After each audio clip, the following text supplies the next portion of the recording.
Halo, apa kabar? Wah, senang rasanya Ibu Retno bisa kembali bertemu dengan kalian semua.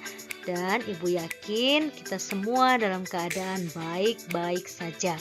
Dan tentunya dalam keadaan sehat. Karena Tuhan selalu memelihara kehidupan kita. Nah, kali ini kalian bisa lihat nih, ada gambar salib, ada gambar burung merpati. Nah, kira-kira ini simbol apa ya? Kalian tahu? Betul sekali. Kita akan belajar mengenai Roh Kudus, penopang hidup orang percaya. Menurut kalian, siapakah Roh Kudus itu? Ya, benar. Roh Kudus itu adalah Allah sendiri. Dia adalah bagian dari Allah Tritunggal.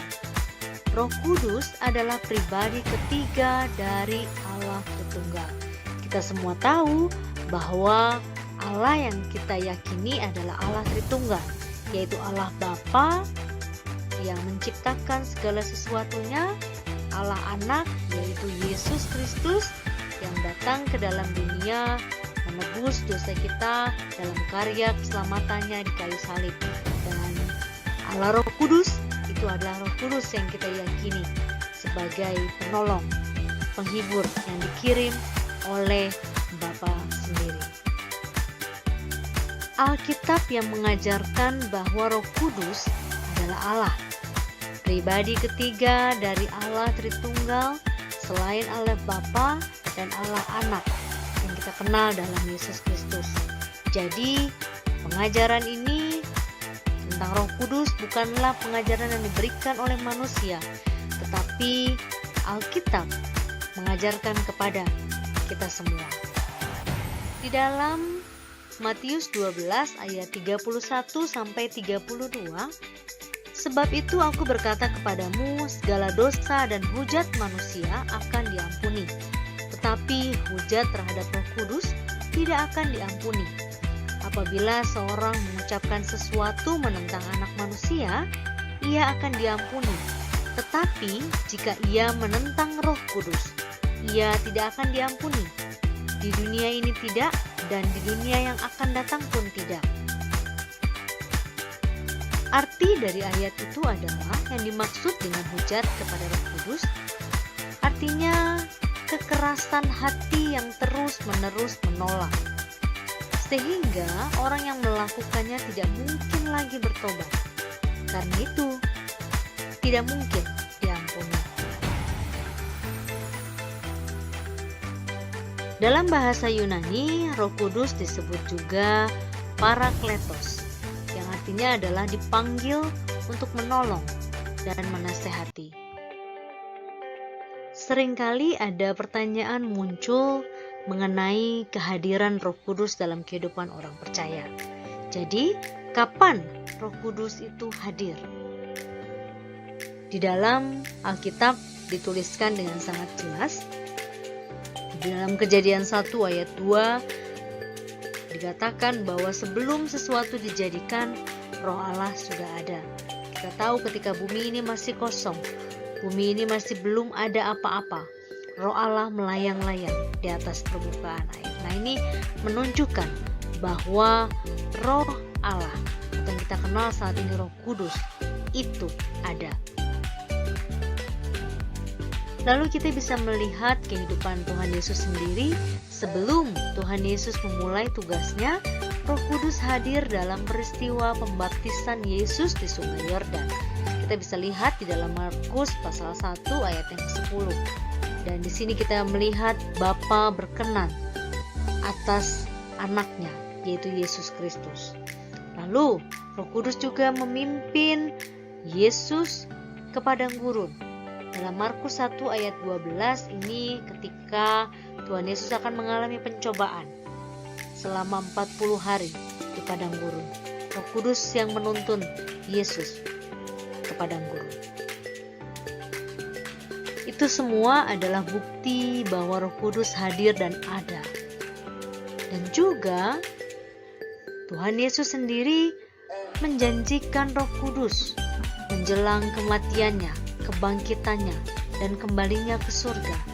Kita lihat di dalam Yohanes 14 ayat 26 dikatakan bahwa dia akan mengirimkan seorang penghibur bagi murid-murid yang ditinggalkannya. Peristiwa lain yang menandakan adanya Roh Kudus adalah peristiwa ketika Roh Kudus dicurahkan pada hari Pentakosta. Roh Kudus dicurahkan pada jemaat perdana atau jemaat mula-mula. Kita lihat di dalam Kisah Para Rasul 2 ayat 1-4. Semua yang hadir di sana mendapatkan curahan Roh Kudus. Mereka memberikan diri untuk menerima Tuhan sebagai juru selamat mereka. Bahkan mereka memberikan diri untuk dibaptiskan. Ada banyak karunia yang dialami oleh jemaat perdana atau jemaat mula-mula pada saat itu. Dan ini semua menjadi bukti bahwa Roh Kudus yang dijanjikan oleh Allah benar-benar dikirimkan, benar-benar diutus untuk mendampingi setiap jemaat atau anak-anak Tuhan dan yang mau membuka diri untuk menerima Tuhan sebagai juru selamat dalam kehidupan mereka. Dan lebih lagi, pentingnya Roh Kudus adalah untuk memimpin kehidupan mereka sesuai dengan kebenaran firman Tuhan. Lalu apa saja peran Roh Kudus bagi kehidupan orang percaya? Yang pertama adalah menginsafkan atau menyadarkan seseorang atas dosanya. Yohanes 16 ayat 8. Kita semua sadar, kita semua harus mengakui bahwa kita tidak lepas dari dosa. Setiap saat, setiap detik kita melakukan dosa. Dan Roh Kudus menyadarkan kita supaya kita tidak terus tenggelam dalam dosa kita. Lalu Roh Kudus menjadi comforter. Artinya dia datang dan hadir bersama dengan orang yang berduka atau mengalami kemalangan untuk menguatkan. Dalam Yohanes 14 ayat 25. Dia memberikan kekuatan, dia memberikan penghiburan yang sejati. Itulah peran Roh Kudus dalam kehidupan orang yang percaya ketika mengalami kedukaan atau kemalangan. Lalu mengajarkan segala sesuatu yang sudah diajarkan Yesus, khususnya melalui firman Tuhan. Dalam Yohanes 14 ayat 26 juga dikatakan bahwa semua yang sudah diajarkan, ajarkanlah itu kembali, supaya kita mengingat kebenaran dan hidup kita dipimpin. Lalu menjadikan kita sebagai saksi Kristus. Kisah Para Rasul 1 ayat 8. Apa yang kita saksikan dalam kehidupan Kristus? Bahwa dia sudah lahir, dia mati di kayu salib, dia bangkit, bahkan dia menampakkan diri kepada murid-muridnya, dan dia juga akan datang kembali untuk menjemput setiap anak-anak Tuhan yang setia. Kita bisa menceritakan kehidupan Yesus. Seluruh kehidupannya adalah kehidupan yang nyata. Lalu Roh Kudus juga memberikan karunia rohani. Kita bisa lihat dalam 1 Korintus 13 ayat 1-13 dan Roma 12 ayat 6-9. Ada banyak karunia yang Tuhan berikan yang bertujuan untuk membangun setiap jemaatnya. Dengan karunia ini kita sama-sama diberkati. Kita sama-sama menerima persekutuan yang erat sehingga kita dibangun di dalamnya. Dan Roh Kudus juga membuat kita bertumbuh ke arah Kristus. Dalam Efesus 4 ayat 15. Semakin hari semakin kita cinta Tuhan. Semakin hari semakin kita hidup di dalam pimpinan-Nya. Semakin hari semakin bertumbuh. Dan kita menghasilkan buah.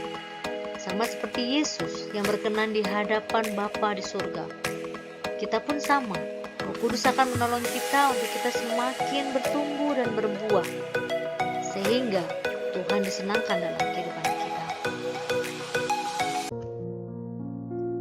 Ciri hidup yang dipimpin oleh Roh Kudus adalah memberikan kekuatan dan semangat baru dalam Kristus. Kita selalu memiliki kekuatan dan semangat baru. Walaupun ada tantangan, walaupun ada hambatan, kita tetap semangat. dan tetap kuat menghadapi tantangan tersebut. Lalu kita memiliki kehidupan baru bersama Kristus melalui apa? Pertobatan.